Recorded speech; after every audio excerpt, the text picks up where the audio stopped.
সুপ্রভাত বন্ধুরা, আপনারা সবাই কেমন আছেন? পূর্ব মেদিনীপুর জেলার ছোট্ট একটি গ্রাম থেকে আপনাদের স্বাগত জানাই আমার এই ছোট্ট ব্লগটিতে। থেকে ওঠার পর বিছানাটা ঠিক করলাম।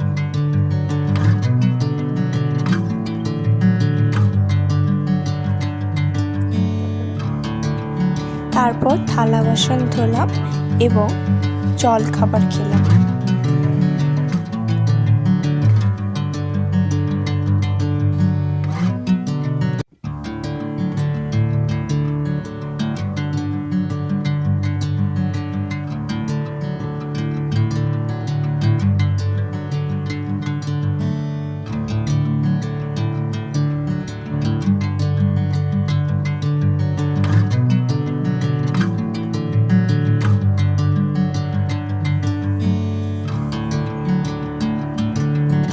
আমার আঁকা কিছু ছবি আপনাদের সামনে তুলে ধরলাম।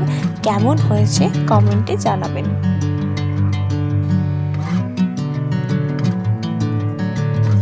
আমার মায়ের বানানো টক আচার।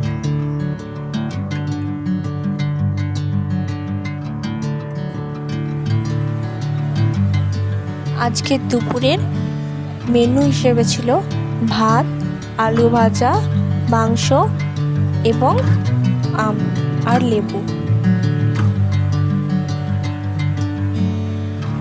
আপনাদের সবাইকে ধন্যবাদ আমার এই ছোট্ট ব্লগটি দেখার জন্য।